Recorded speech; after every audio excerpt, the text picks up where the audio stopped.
President Hoover, Mr. Chief Justice, my friends, this is a day of national consecration, and I am certain that on this day my fellow Americans expect that on my induction into the presidency I will address them with a candor and a decision which the present situation of our people impels.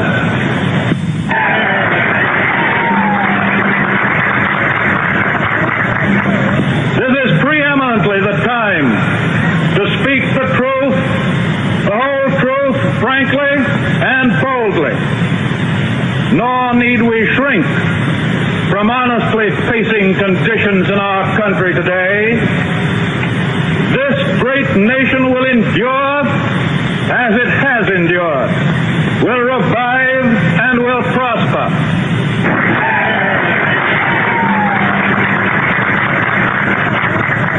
So first of all, let me assert my firm belief that the only thing we have to fear is fear itself.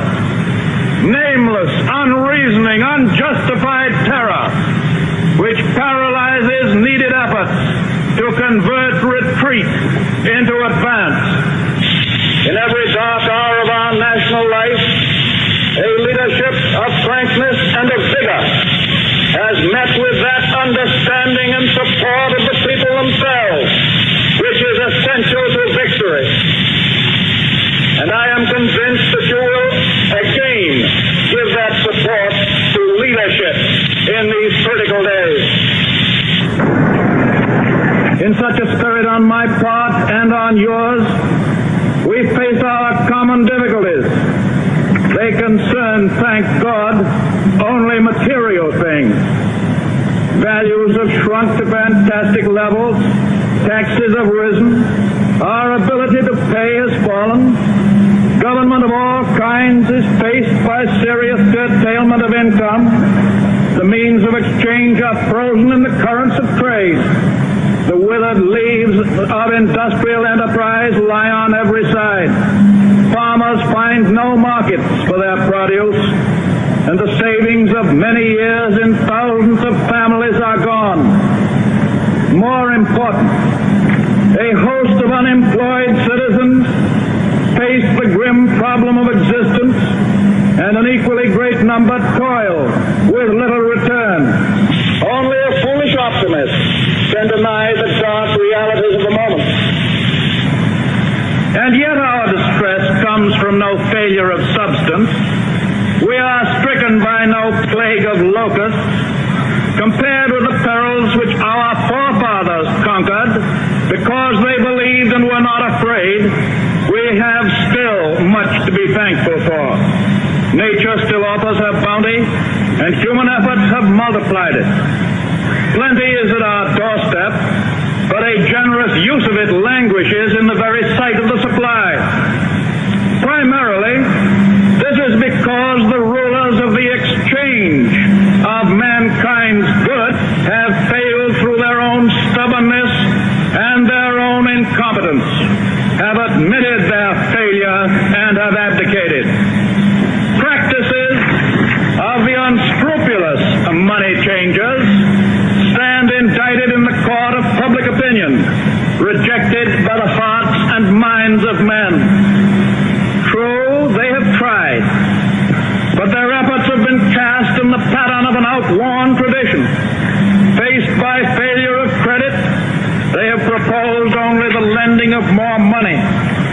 Stripped of the lure of profit by which to induce our people to follow their false leadership, they have resorted to exhortations, pleading tearfully for restored confidence. They only know the rules of a generation of self-seekers. They have no vision, and when there is no vision, the people perish. Yes, the money changers have fled from their high seats in the temple of our civilization. We may now restore that temple to the ancient truth.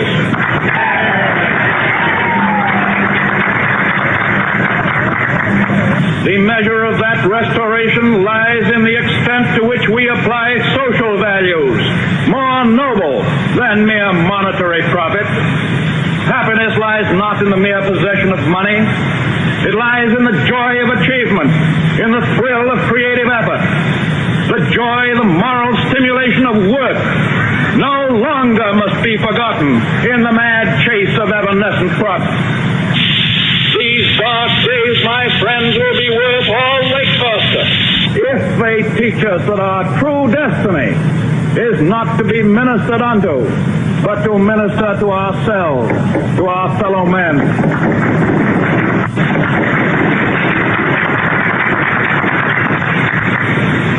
Recognition of that falsity of material wealth as the standard of success goes hand in hand with the abandonment of the false belief that public office and high political positions are to be valued only by the standards of pride of place and personal profit. And there must be an end to a conduct in banking and in business which too often has given to a sacred trust the likeness of callous and selfish wrongdoing.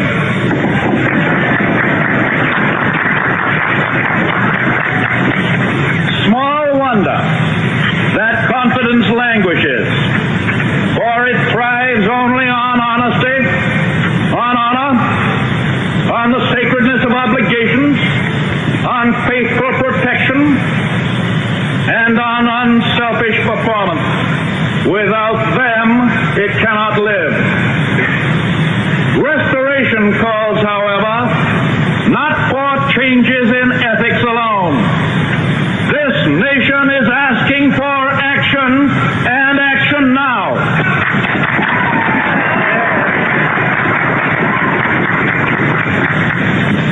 Our greatest primary task is to put people to work.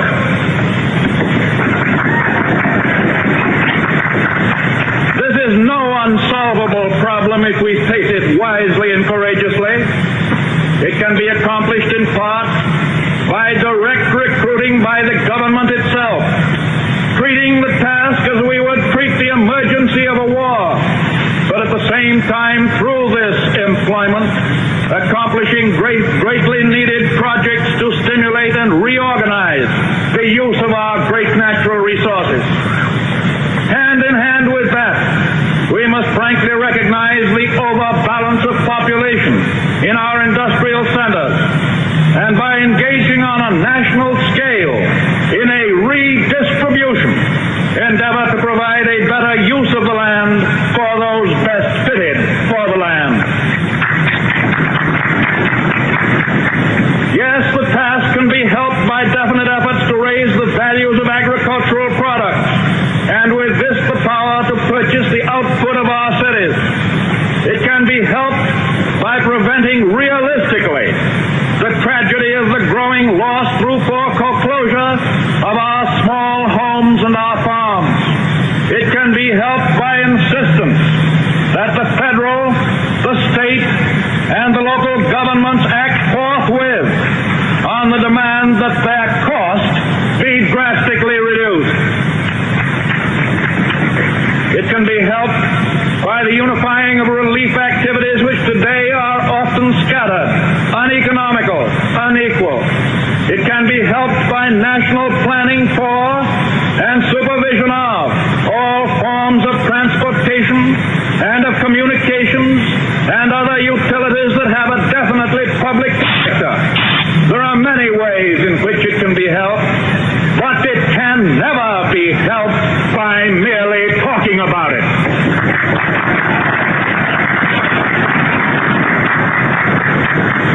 We must act quickly. And finally, in our progress towards a resumption of work,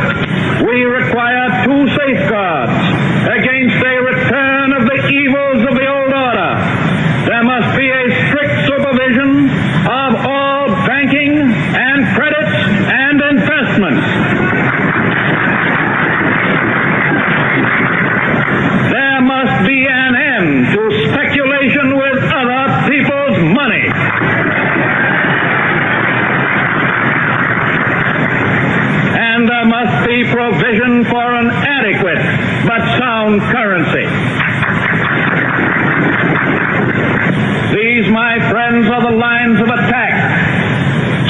I shall presently urge upon a new Congress in special session detailed measures for their fulfillment, and I shall seek the immediate assistance of the 48 states.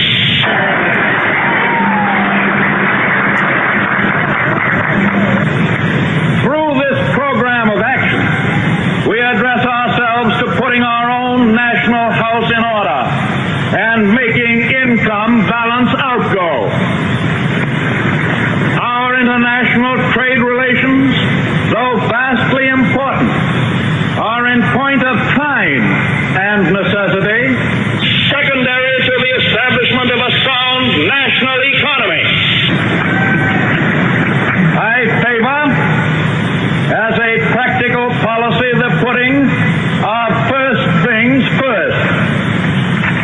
I shall spare no effort to restore world trade by international economic readjustment, but the emergency at home cannot wait on that accomplishment. The basic thought that guides these specific means of national recovery is not narrowly nationalistic. It is the insistence as a first consideration upon the interdependence of the various elements in and parts of the United States of America. A recognition of the old and permanently important manifestation of the American spirit of the pioneer. It is the way to recovery. It is the immediate way. It is the strongest assurance that recovery will endure. In the field of world policy, I would dedicate this nation to the policy of the good neighbor. The neighbor who resolutely respects himself and because he does so, respects the rights of others. The neighbor who respects his obligations and respects the sanctity of his agreements in and with a world of neighbors. If I read the temper of our people correctly, we now realize, as we have never realized before, our interdependence on each other. But we cannot merely take, but we must give as well. That if we are to go forward, we must move as a trained and loyal army, willing to sacrifice for the good of a common discipline. Because without such discipline, no progress can be made, no leadership becomes effective. We are, I know, ready and willing to submit our lives and our property to such discipline because it makes possible a leadership which aims at the larger good. This I propose to offer, pledging that the larger purposes will bind upon us all, as a sacred obligation, with a unity of duty hitherto evoked only in times of armed strife. With this pledge taken, I assume unhesitatingly the leadership of this great army of our people, dedicated to a disciplined attack upon our common problems. Action in this image, action to this end, is feasible under the form of government which we have inherited from our ancestors. Our Constitution is so simple, so practical, that it is possible always to meet extraordinary needs by changes in emphasis and arrangement without loss of essential form. That is why our constitutional system has proved itself the most superbly enduring political mechanism the modern world has ever seen. It has met every stress of vast expansion of territory, of foreign wars, of bitter internal strife, of world relations. And it is to be hoped that the normal balance of executive and legislative authority may be wholly equal, wholly adequate to meet the unprecedented task before us. But it may be that an unprecedented demand and need for undelayed action may call for temporary departure from that normal balance of public procedure. I am prepared, under my constitutional duty, to recommend the measures that a stricken nation in the midst of a stricken world may require. These measures, or such other measures, as the Congress may build out of its experience and wisdom, I shall seek within my constitutional authority to bring to speedy adoption. But in the event that the Congress shall fail to take one of these two courses, in the event that the national emergency is still critical, I shall not evade the clear course of duty that will then confront me. I shall ask Congress for the one remaining instrument to meet the crisis: broad executive power to wage a war against the emergency as great as the power that would be given to me if we were in fact invaded by a foreign foe.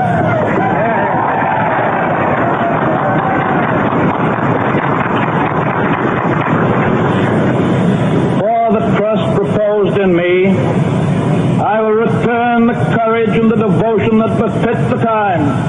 I can do no less.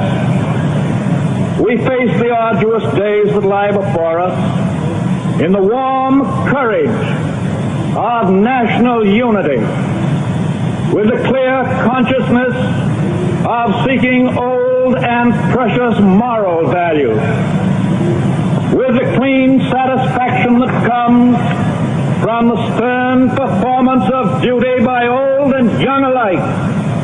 We aim at the assurance of a rounded, a permanent national life.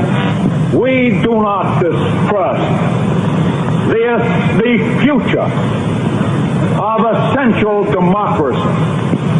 The people of the United States have not failed. In their need, they have registered a mandate that they want direct, vigorous action. They have asked for discipline and direction under leadership. They have made me the present instrument of their wishes. In the spirit of the gift, I take it. In this dedication of a nation, we humbly ask the blessing of God. May He protect each and every one of us. May He guide me in the days to come.